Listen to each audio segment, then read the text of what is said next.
कहानी की शुरुआत में हम एक लड़की को देखते हैं जो रोड के बीचों बीच अपनी जान देने के लिए सड़क पर लेटी हुई है। कुछ ही देर में उस रोड पर एक गाड़ी आ जाती है। ये लड़की जैसे ही उस गाड़ी को अपनी ओर आता देखती है तो एक दर्दनाक मौत के डर से वो अपना इरादा बदल लेती है और वो सड़क से उठकर किनारे पर चली जाती है। तब वो गाड़ी वाला इंसान भी इस लड़की की मदद के लिए नहीं रुकता, वो उसे नजरअंदाज करके आगे निकल जाता है जैसे उसने कुछ देखा ही ना हो। इस लड़की का नाम लीसा है। लीसा की जिंदगी बिल्कुल भी ठीक नहीं चल रही। दरअसल आज लीसा की बेटी का जन्मदिन है, लेकिन अब उसकी बेटी इस दुनिया में नहीं रही। तब हम देखते हैं कि जो गाड़ी कुछ देर पहले लीसा को इग्नोर करके आगे निकल गई थी, उसे अपनी गलती का एहसास होता है। इसलिए वो आदमी अपनी गाड़ी रिवर्स करके लीसा के पास आता है। गाड़ी के अंदर बैठा एडम नाम का आदमी लीसा से पूछता है, क्या तुम ठीक हो? जिस पर लीसा जवाब देती है, हाँ मैं ठीक हूँ, मुझे कुछ नहीं हुआ। जिस पर उस आदमी ने लीसा को बताया कि इस सुनसान इलाके से शहर काफी दूर है, इसलिए अगर तुम चाहो तो मैं तुम्हें शहर तक लिफ्ट दे सकता हूँ। लीसा मान जाती है और फौरन उसकी गाड़ी में बैठ जाती है। सफर के दौरान एडम लीसा से पूछता है कि तुम अकेली इस सुनसान जगह में क्या कर रही थी? लीसा ने एडम को बताया कि आज मेरी बेटी का जन्मदिन है, जिस वजह से वो आज मुझे बहुत याद आ रही है, पर बदकिस्मती से वो अब इस दुनिया में नहीं रही और अब मैं बिल्कुल अकेली हूँ। कोई भी ऐसा नहीं है इस दुनिया में जिसे मैं अपना कह सकूं। लीसा की ये बात सुनकर एडम कहता है, अच्छा इस वजह से तुम रास्ते के बीचों बीच मरने के लिए लेटी हुई थी? जवाब में लीसा ने कहा, मैं मरना नहीं चाहती, बस एक बार किसी तरह से अपनी बेटी से मिलना चाहती हूँ। तभी लीसा कार का रेडियो ऑन कर लेती है। रेडियो पर एक न्यूज चल रही होती है। रिपोर्टर बताता है कि जंगल में एक सीरियल किलर घूम रहा है और आज सुबह इस किलर ने 2 और लड़कियों को मार दिया है। पुलिस के पास इस किलर की तस्वीर तो नहीं है, लेकिन उन्हें इसके बारे में ये जानकारी मिली है कि कातिल एक गोरे रंग का आदमी है जिसके पास ब्राउन कलर की गाड़ी है और उसके दाएं हाथ पर एक क्रॉस का निशान है। ये खबर सुनकर लीसा के पैरों तले जमीन खिसक जाती है, क्योंकि रिपोर्टर रेडियो पर जिस कातिल का हुलिया बता रहा था वो कोई और नहीं बल्कि एडम ही था। उसके हाथ में क्रॉस का निशान देखकर लीसा बहुत ज्यादा डर जाती है। इससे पहले कि लीसा खुद को बचाने के लिए कुछ कर पाती, तभी एडम अचानक जोर से कार का ब्रेक लगाता है, जिससे लीसा का सर तेजी से कार के डैशबोर्ड से जा टकराया और लीसा बेहोश हो गई। कुछ देर बाद जब लीसा की आंखें खुली, तब उसने खुद को एक अजीब से बंकर में कैद पाया, जो चारों ओर से लोहे की मजबूत दीवारों से बना हुआ था। लीसा खुद को इस बंद जगह में कैद पाकर बहुत ज्यादा घबरा जाती है और मदद के लिए चिल्लाने लगती है, लेकिन उसकी मदद करने कोई नहीं आया। हम देखते हैं कि लीसा को एक अलग तरह का सूट पहनाया गया है और उसके हाथ में एक घड़ी भी पहनाई गई है। लीसा इस घड़ी को निकालने की बहुत कोशिश करती है, लेकिन वो घड़ी इतनी मजबूत थी कि काफी कोशिश के बाद भी वो इसके हाथ से नहीं निकली। आखिर में जब उसे रियलाइज होता है कि इस जगह से निकलना इम्पॉसिबल है, तो वो थक हार कर एक जगह बैठकर रोने लग जाती है। तभी अचानक उस चेंबर का दरवाजा खुला। लीसा ने देखा कि दरवाजे की दूसरी ओर एक सुरंग है। इस सुरंग के एंड से रोशनी नजर आ रही थी। लीसा को समझ आया कि अगर इस जगह से बाहर निकलना है तो इस सुरंग से होकर निकलना पड़ेगा। लीसा खुश हो जाती है कि उसे बाहर निकलने का रास्ता मिल गया है, लेकिन जैसे ही वो सुरंग के अंदर चली गई, तभी अचानक उसके पीछे उस चेंबर का दरवाजा अपने आप बंद हो गया। ये देखकर लीसा की सांस रुक गई और अब उसे समझ आया कि वो पहले से भी ज्यादा खतरनाक जगह में फंस गई है। तभी अचानक लीसा के हाथ में बंधे ब्रेसलेट में अलार्म बजने लगा और 11 मिनट का टाइमर सेट हो गया। ये देखकर लीसा समझ गई कि मुझे 11 मिनट में यहाँ से निकलना होगा, वरना तो मैं हमेशा के लिए यहाँ पर बंद रह जाऊंगी। इसलिए वो अपने हाथों और पैरों के बल रेंगती हुई जल्दी से उस रोशनी की तरफ बढ़ने लगी। लेकिन जैसे ही वो उस रोशनी के करीब हो रही थी, तभी अचानक इस सुरंग का आगे का दरवाजा धीरे धीरे बंद होने लगा। ये देखकर वो और तेजी से आगे बढ़ने लगी, लेकिन जब वो उस दरवाजे के पास पहुंची तो वो दरवाजा पूरी तरह से बंद हो चुका था। लीसा को कुछ समझ नहीं आ रहा था कि अब यहाँ से कैसे निकला जाए। वो चीख चीख कर रोने लगी। तभी उसकी नजर इस दरवाजे के बगल से जा रही एक दूसरी सुरंग पर पड़ी, लेकिन वो रास्ता बहुत ज्यादा तंग था। लीसा को अब कोई और दूसरा रास्ता नजर नहीं आ रहा था, इसलिए लीसा हिम्मत करके किसी तरह सुरंग के अंदर चली गई और काफी मुश्किलों के बाद वो इस रास्ते को पार कर लेती है और आगे बढ़ते हुए एक ऐसी जगह पर पहुंच जाती है जहां एक प्लेटफॉर्म की तरह 2 रास्ते बने हुए थे। एक रास्ता ऊपर से जा रहा था और दूसरा रास्ता नीचे से। लीसा को कुछ समझ नहीं आया और वो ऊपर के रास्ते को चुनती हुई घुटनों के बल आगे बढ़ने लगी, लेकिन थोड़ा आगे जाते ही नीचे का फ्लोर ऊपर उठने लगा। अगर वक्त रहते लीसा वहां से नहीं निकल पाई तो नीचे का रास्ता उसे ऊपर चिपकाकर मार देगा। लीसा डर के मारे तेजी से आगे बढ़ने लगी। वो इस जगह के बीच बस पिसने ही वाली थी कि तभी इस सुरंग के एंड तक उसका हाथ पहुंच गया और जैसे ही वो रास्ता पूरी तरह से बंद होने वाला था, लीसा अपनी जान बचाकर वहां से निकलने में कामयाब हो जाती है। खुद को कुचलने से बचाकर वो एक सुकून की सांस लेती है, लेकिन उसे पता नहीं था कि अब उसके लिए मुश्किलें और भी बढ़ने वाली है, क्योंकि आगे का रास्ता और भी ज्यादा खतरनाक है। तभी उसकी घड़ी में अलार्म बज उठा। ये अलार्म बता रहा था कि आधा वक्त बीत चुका है और अब उसके पास सिर्फ 5 मिनट बाकी हैं। इसीलिए वो अब फिर से आगे बढ़ने लगी, जहाँ उसे थोड़ी दूर जाते ही रास्ते में कोई इंसान लेटा हुआ दिखाई दिया। लीसा जब इसके करीब आई तो उसने देखा कि वो कोई जिंदा इंसान नहीं बल्कि एक जली हुई डेड बॉडी है जिसकी हालत बहुत खराब है। इस लाश के हाथ पर भी वैसी ही घड़ी बंधी हुई थी जैसी लीसा के हाथों पर थी। लीसा को समझ आ गया कि ये इंसान भी मेरी तरह इस सुरंग से निकलने की कोशिश कर रहा था, लेकिन वो यहाँ से निकलने में कामयाब नहीं हो सका और मारा गया। मतलब यहाँ से निकलना इम्पॉसिबल है। इस डेड बॉडी को देखकर लीसा की यहाँ से निकलने की बची खुची उम्मीद भी टूट गई, लेकिन उसने किसी तरह हिम्मत जुटाई और इस डेड बॉडी को साइड पर करके आगे बढ़ने लगी। जब वो घड़ी की तरफ देखती है तो उसके पास सिर्फ 2 मिनट का टाइम बचा हुआ था, इसलिए वो और तेजी से आगे बढ़ने लगी। तभी अचानक एक मजबूत लोहे की सलाखों ने आकर उसका रास्ता रोक दिया। साथ ही इस सुरंग की दीवारों में से ढेर सारे हीटिंग पाइप्स निकलकर बाहर आने लगे। ये देख लीसा पूरी तरह से घबरा गई। वो समझ गई कि जल्द ही उसकी भी लाश इस जले हुए इंसान की तरह इस सुरंग में पड़ी होगी। उसे आगे क्या करना है कुछ समझ नहीं आ रहा था। तभी उसके पीछे दीवार का एक छोटा सा सेक्शन खुल गया, जिसे देख लीसा पीछे की तरफ रेंगती हुई उसके अंदर घुस गई। अगले ही पल एक कांच के दरवाजे ने उस सेक्शन को पूरी तरह से बंद कर दिया। जैसे ही लीसा के हाथ में बंधे ब्रेसलेट में टाइमर 0 पर पहुंचा, तभी उन हीटिंग पाइप से आग फव्वारे की तरह निकलने लगी और देखते ही देखते वो पूरी सुरंग आग की लपटों में डूब गई। लीसा जिस सेक्शन में बंद थी वो पूरी तरह से सिक्योर था, जिस वजह से उसकी जान बच गई। कुछ देर बाद वो हीटिंग पाइप्स वापस दीवार में चली गई। लीसा जिस सेक्शन में बंद थी उस चेंबर का दरवाजा खुल गया। लीसा ने जो कुछ अभी अपनी आंखों के सामने देखा, इस वजह से लीसा इस सेक्शन से बाहर नहीं निकलना चाहती थी, पर लीसा की दीवार लीसा को बाहर धकेल देती है और पहले की तरह अपने आप सुरंग से जुड़ गई। लीसा जैसे ही वहां से बाहर आई तभी उसकी घड़ी में फिर से 11 मिनट का टाइमर सेट हो गया। वो जैसे ही थोड़ा आगे बढ़ी तभी इस सुरंग का ऊपरी हिस्सा नीचे आने लगा और बिल्कुल उसके साथ आकर चिपक गया। बस इतना गैप बचा कि वो रेंगते हुए यहाँ से आगे निकल सके। लीसा अब पूरी तरह से बेबस हो चुकी थी। वो जोर जोर से रोने लगी।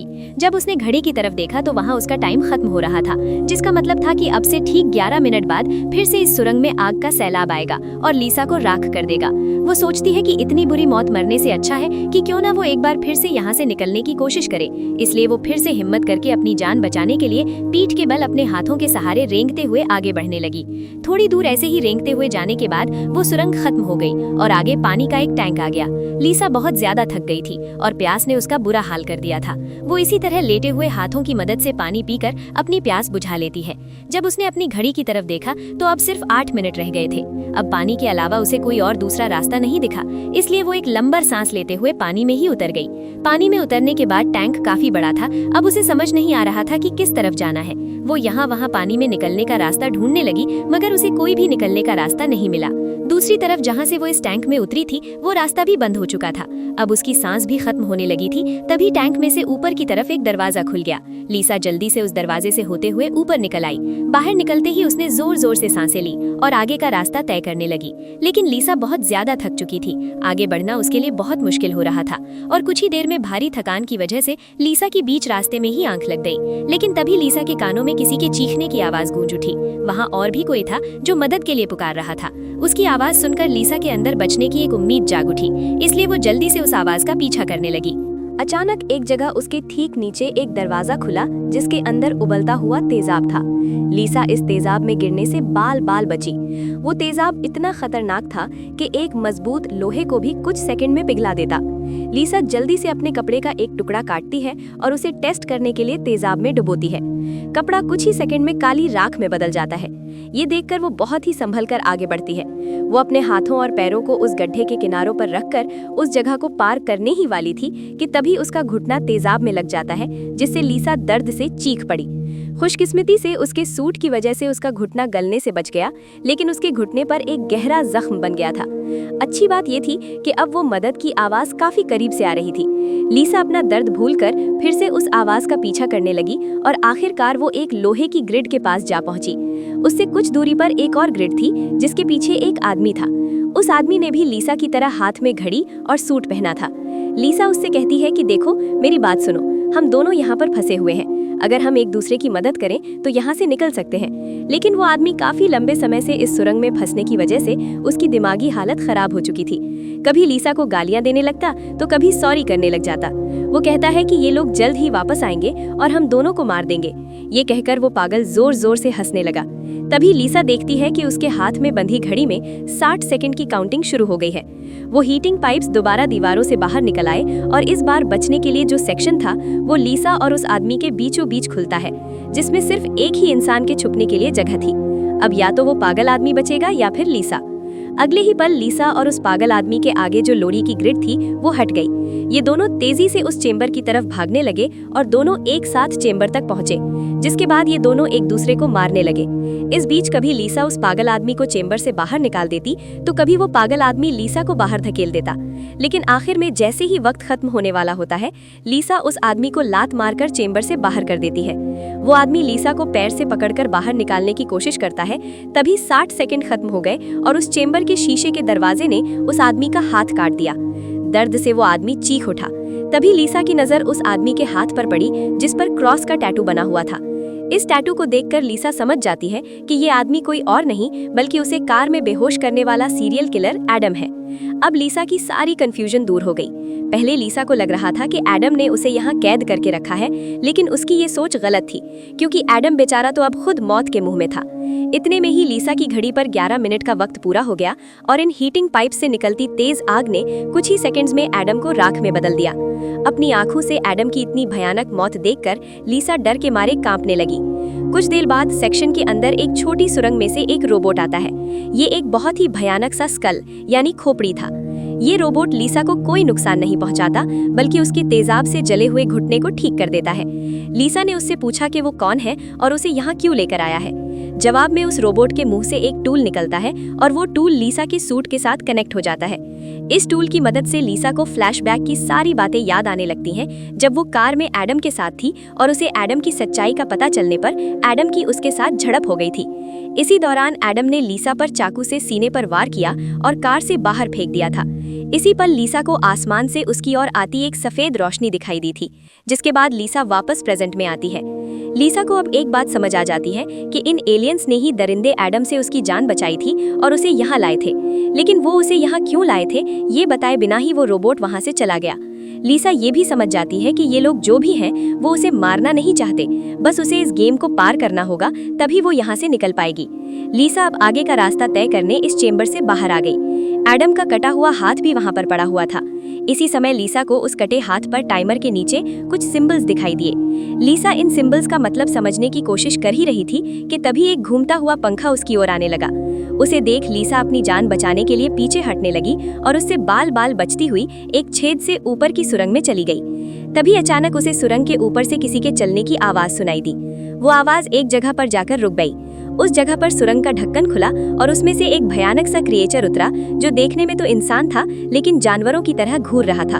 उसका जिस्म पूरी तरह से जल चुका था और उसकी आंखें सफेद पत्थर की तरह चमकदार थीं।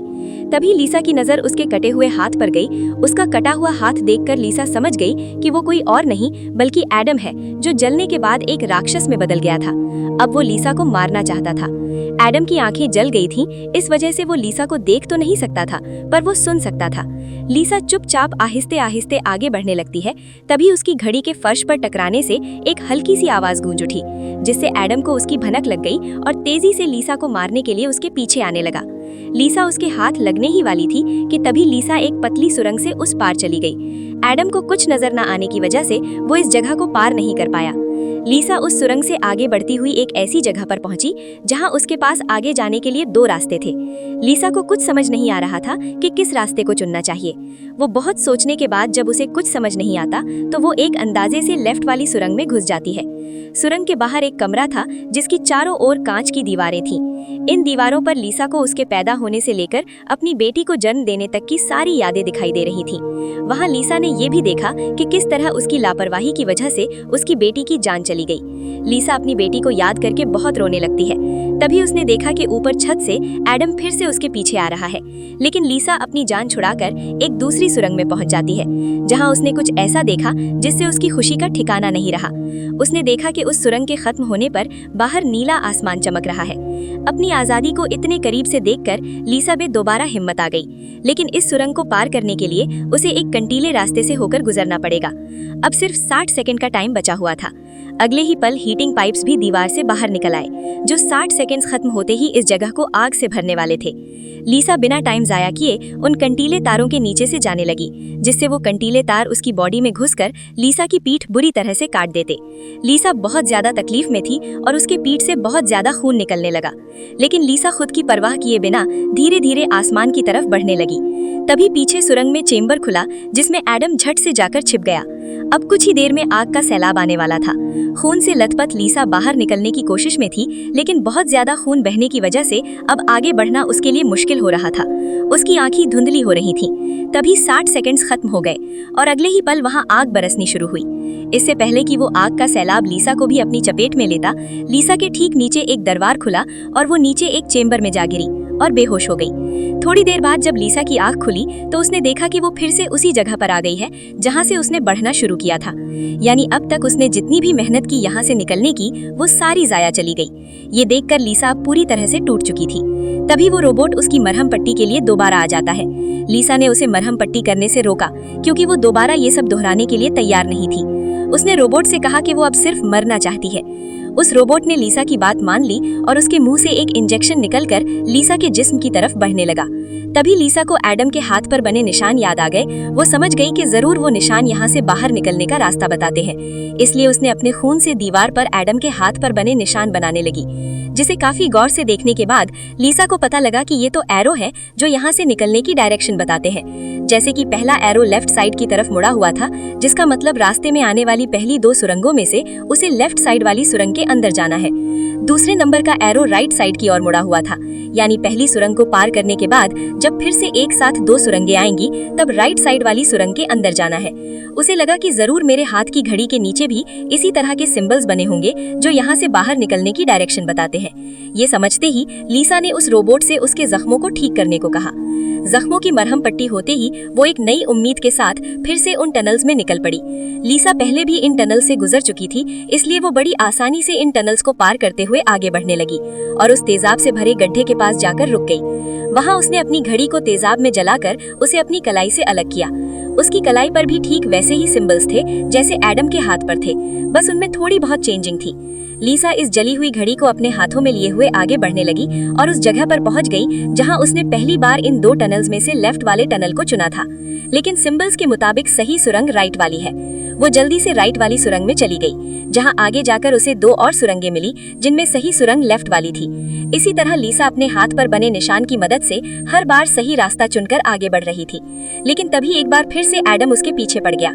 यहाँ लीसा समझदारी से काम लेते हुए एडम को गुमराह करने के लिए एक सुरंग के अंदर अपनी घड़ी फेंक दी और खुद दूसरी सुरंग में छुपकर बैठ गई। एडम घड़ी की आवाज का पीछा करते करते दूसरी सुरंग में घुस गया। एडम के जाते ही जब लीसा ने अपनी कलाई पर बने सिंबल्स चेक किए तो उसे पता चला कि उसने एडम को जिस सुरंग में भेजा था वही सही सुरंग थी। ये देखकर लीसा बहुत ज्यादा परेशान हो गई। अब लीसा के पास कोई दूसरा रास्ता नहीं था, इसलिए वो आहिस्ते से एडम जिस सुरंग में था वो भी उस सुरंग में घुस गई। ये सुरंग काफी अजीब सा था। ऐसा लग रहा था कि ये सुरंग जैसे किसी बड़े जानवर का पेट हो। लीसा आहिस्ते आहिस्ते आगे बढ़ने लगी। थोड़ा सा आगे जाकर उसने देखा कि उसकी घड़ी सामने पड़ी हुई है, लेकिन एडम भी वहाँ पर मौजूद था। एडम अब चूंकि देख नहीं सकता था, इसलिए लीसा चुपके से उस घड़ी को उठा लेती है।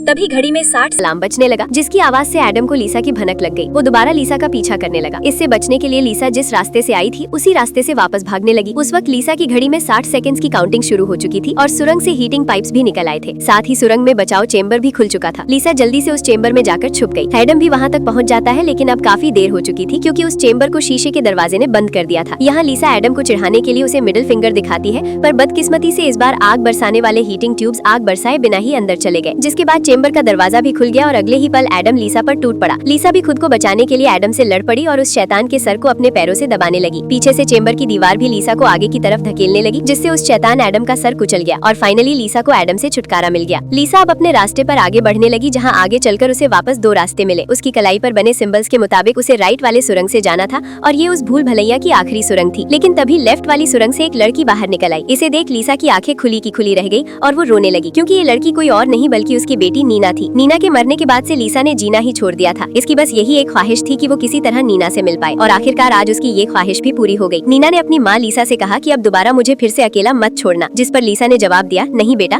मैं हमेशा तुम्हारे साथ रहूंगी। जिस पर नीना कहती है, तो फिर आओ मेरे साथ लेफ्ट वाले टनल में चलो। लीसा रोते हुए बोली, नीना, मैं तुम्हें फिर से खोना नहीं चाहती, लेकिन सच तो ये है कि तुम पहले ही मर चुकी हो और मेरी मंजिल दूसरी सुरंग में है। इतना कहकर लीसा वहाँ से जाने लगी। पीछे से नीना उसे पुकारती रही, लेकिन लीसा दिल पर पत्थर रखकर उस सुरंग से बाहर निकली। बाहर आते ही लीसा फूट फूट कर रोने लगती है। इसके बाद लीसा ने बिना वक्त गवाए राइट वाली सुरंग में घुस गई, जहाँ उसे सुरंग के अंत में खुला आसमान दिख रहा था। वो खुश होकर तेजी से आगे बढ़ने लगी, लेकिन तभी उसके रास्ते में 3 लोहे के ब्लेड्स आ गए, जो लगातार तेजी से ऊपर नीचे हो रहे थे, जिन्हें पार करने का मतलब था खुद के टुकड़े करवाना। लेकिन लीसा को हर हाल में यहाँ से निकलना था, इसलिए उसने गौर किया कि इनमें से पहला ब्लेड हर 4 सेकंड्स में एक बार नीचे आ रहा है। लीसा उसके करीब पहुंची और जैसे ही वो ब्लेड ऊपर गया तो 4 सेकंड्स पूरे होने से पहले झट से उस पार चली गई। इसके बाद वो दूसरे ब्लेड के पास पहुंच जाती है। इसी तरह दूसरा ब्लेड हर 3 सेकंड्स में नीचे आ रहा था। लीसा ने हिम्मत दिखाते हुए उसे भी पार कर लिया, लेकिन लास्ट वाला ब्लेड सिर्फ 2 सेकंड्स में नीचे आ रहा था, जिसे पार करना लीसा के लिए बहुत ही मुश्किल था। पर आजादी की चाहत में लीसा ने इसे भी पार तो कर दिया, लेकिन बदकिस्मती से उसका पैर ब्लेड के बीच आकर कट गया। लीसा का दर्द से बुरा हाल हो गया था, लेकिन लीसा अपने पैर की परवाह किए बिना सुरंग के एंड तक पहुंच जाती है, जहां उसे खुला आसमान नजर आ रहा था। लेकिन जैसे ही उसने अपना हाथ सुरंग से बाहर निकालने के लिए आगे बढ़ाया, उसका हाथ सामने लगी स्क्रीन पर जा लगा, जहां खुले आसमान का वीडियो चल रहा था। ये देखकर लीसा बहुत ज्यादा मायूस हुई। उसने कहा, मैंने वो सब कुछ किया जो मुझे करने को कहा गया था। उसके बाद वो पागलों की तरह हंसने लगी। तभी सुरंग से हीटिंग पाइप्स निकल आए, क्योंकि अब कुछ देर बाद 11 मिनट का टाइम खत्म होने वाला था। लीसा अब सुकून से मौत का इंतजार करने लगी, लेकिन इस बार वो हीटिंग पाइप्स उसे जलाए बिना ही वापस सुरंग में चली गई। तभी अचानक सुरंग का ऊपर का हिस्सा खुल गया। एक बहुत तेज रोशनी लीसा पर पड़ी। लीसा का जिस्म अपने आप हवा में उठने लगा और उस रोशनी में समा गया। थोड़ी देर बाद जब लीसा की आंख खुली तो उसने खुद को एक झरने के किनारे पाया, जिसे देख लीसा के चेहरे पर मुस्कान वापस लौट आई। वहाँ पर नीना भी मौजूद थी। लीसा ने नीना से पूछा, क्या मैं मर चुकी हूँ? इस पर नीना ने कहा, तुम्हारा जिस्म एक बार नहीं बल्कि अब तक कई बार मर चुका है। लीसा ने फिर से पूछा कि अब यहाँ मुझे क्या करना है? जिस पर नीना ने जवाब दिया, यहाँ तुम्हें बस जीना है और कुछ नहीं करना। यहाँ हमें पता चलता है कि जिस जगह पर लीसा अब मौजूद थी, वो जगह दुनिया नहीं बल्कि कुछ और ही थी और किसी स्वर्ग की तरह खूबसूरत थी। इस फिल्म की शॉर्टकट एक्सप्लेनेशन ये है कि लीसा जब एडम के साथ कार में सफर कर रही थी, तब एडम ने लीसा पर चाकू से वार करके उसे मार दिया, जिसके बाद वो सीधा नर्क पहुंची। वहाँ उसके पाप धुल गए और एंड में वो स्वर्ग जा पहुंची। इसी के साथ ये कहानी खत्म हो जाती है। अगर वीडियो आपको अच्छी लगी हो तो हमारे चैनल को सब्सक्राइब और वीडियो को लाइक कीजिए।